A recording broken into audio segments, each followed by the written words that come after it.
Did you know that the first regulation to protect local wine and ensure its authenticity dates back to ancient Greece?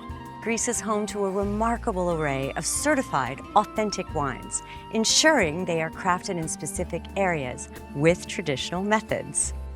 Meet some of the most interesting wine varieties which have elevated Greece to an international destination for wine tourism.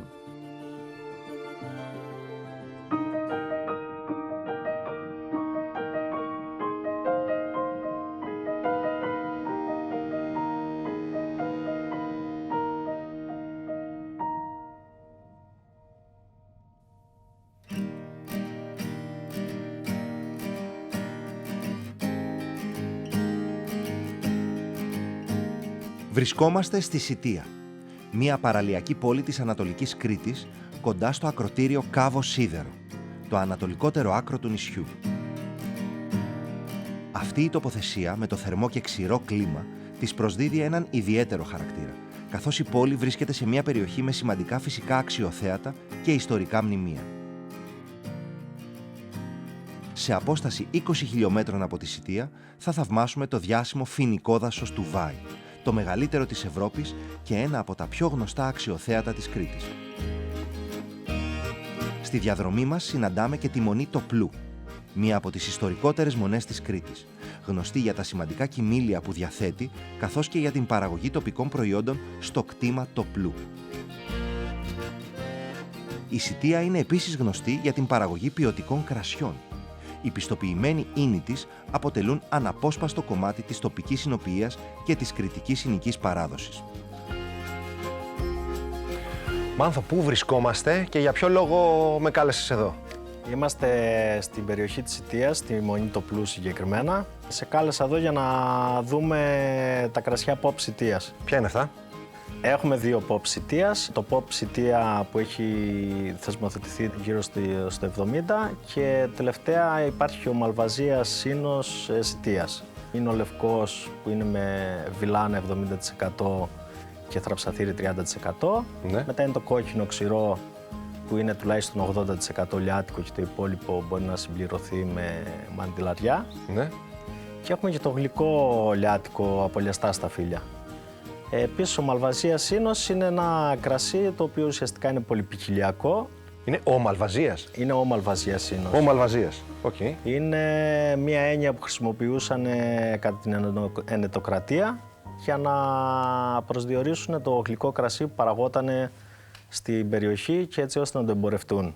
Εδώ τι έχουμε, Μάνθο? Εδώ έχουμε λιάτικο Pop Σιτία γλυκό, το οποίο φτιάχνεται από λιαστά σταφύλια. Άρα έχουμε λιαστό λιάτικο. Λιαστό λιάτικο, ναι. Δεν είναι ενισχυμένο σινός. Όχι. Δεν έχουμε δηλαδή προσθήκη αλκοόλης. Δεν έχουμε προσθήκη αλκοόλης. Έχουμε λιάσει τα σταφύλια και έχουμε αφήσει να συμπυκνωθεί το σταφύλι και παίρνουμε ένα πολύ συμπυκνωμένο μούστο, το οποίο το αφήνουμε να γίνει γλυκό κρασί.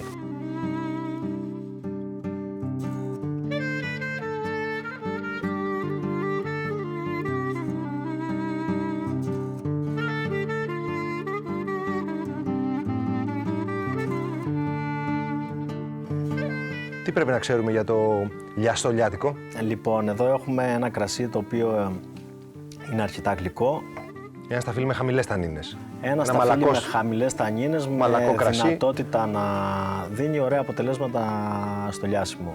Στη μύτη είναι αποξηραμένα φρούτα, σαν δαμάχκινο, σίκο, αυτά είναι τα τυπικά του.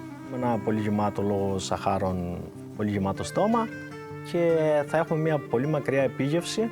Θα το προτιμήσουμε να το απολαύσουμε σαν απερετίφ. Θερμοκρασία?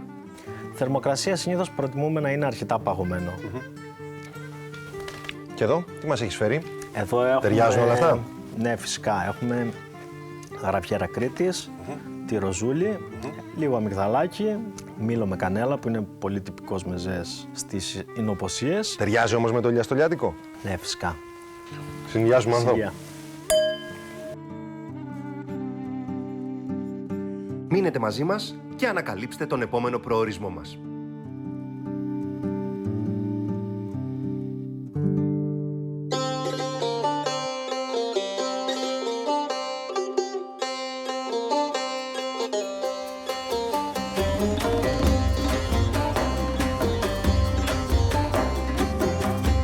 Ταξιδεύουμε στη Σαντορίνη, έναν από τους πιο εντυπωσιακούς προορισμούς στον κόσμο, με το μοναδικό ηφαιστειακό τοπίο της και την εντυπωσιακή καλντέρα.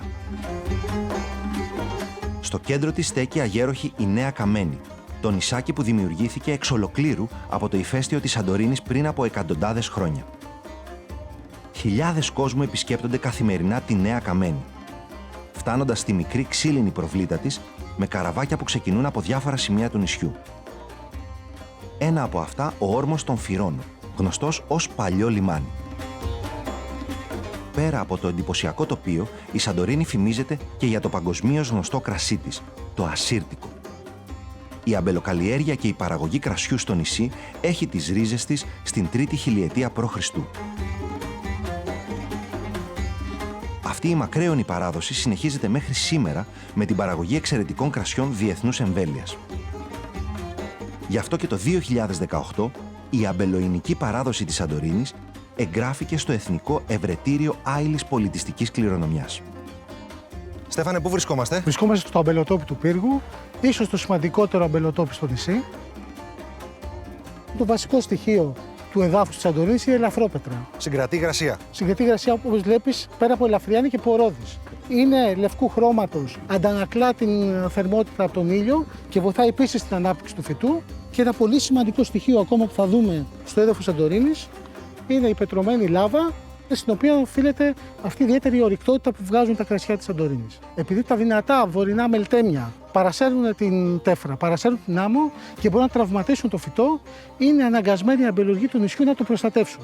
Εκεί έρχεται η κουλούρα. Τι κάνει η κουλούρα? Δημιουργεί συνθήκες μιας φωλιάς.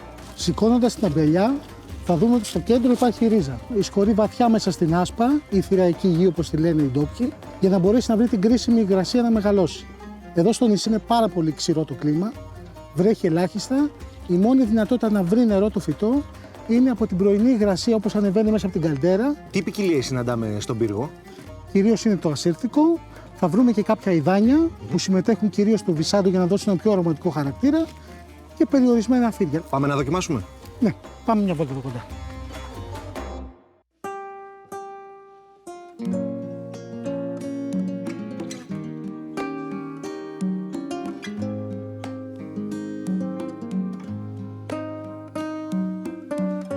Πίσω μας έχουμε τον οικισμό των Φυρών, έτσι όπως απλώνει μέσα στη θηραϊκή γη, την άσπα που λέγαμε προηγουμένως.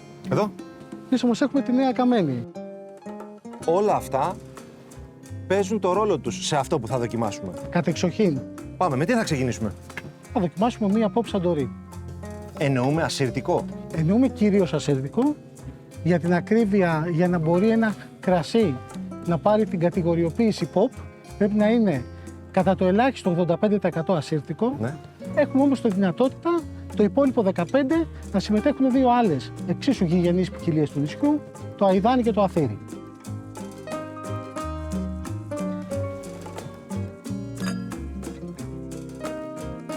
Αυτό που είναι συγκλονιστικό είναι ότι ταυτόχρονα στο ίδιο ποτήρι μπορείς να δεις χαρακτηριστικά που δεν περιμένεις να δεις ένα κρασί.